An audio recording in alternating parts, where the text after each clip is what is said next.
Ayan, good morning guys. Panibagong vlog, panibagong na naman repair.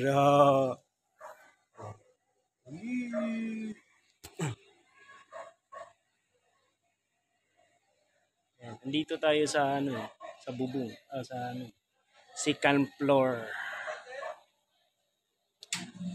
Yan, umandar na naman yung kabila. Pero yung ito, hindi pa. Non-inverter kasi ito eh. Ayan, nandun pala si atin, nanonood sa atin, nag-vlog. Ayan, ayaw pala umandar ng compressor. Ito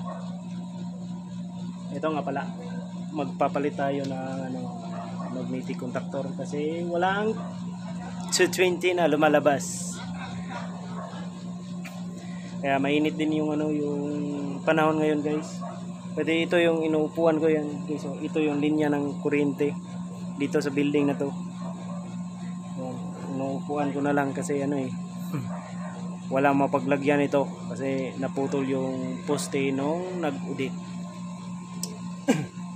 Ayan, ito pa isa, may leak sa compressor. Ano kaya itong maputi sa kilay ko?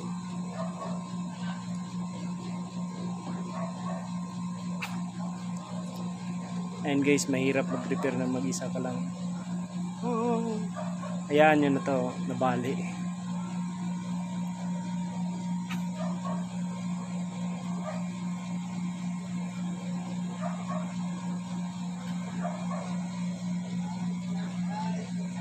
Ano lang to eh.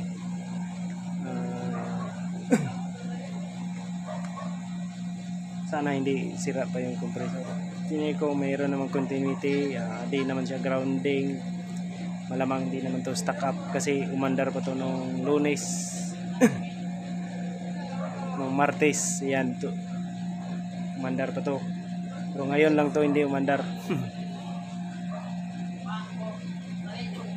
Ayan, luma pa nga yung yung contactor niya. Kinahoy ko lang to eh. Wala kasi akong spare na ganito. Kaya nanguha lang ako.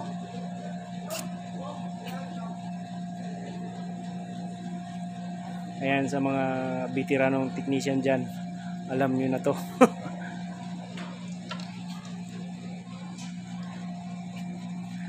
Ayan, maya maya titesting ko na to kasi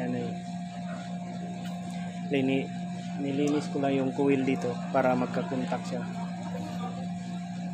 Magpapalit sana ako eh, kaso ginanahan tayo, nilinis ko na lang.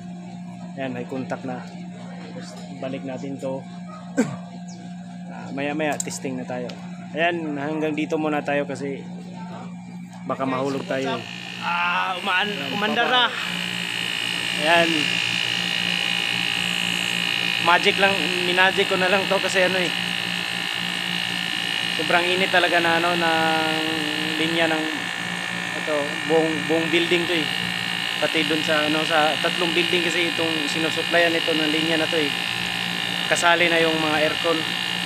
Kaya sobrang init to. Ayan, umaandar na siya.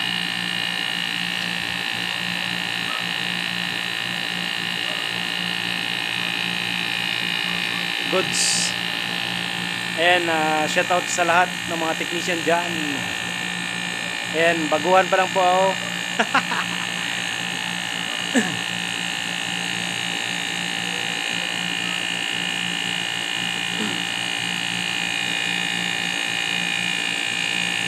Ipati natin ang tirahan.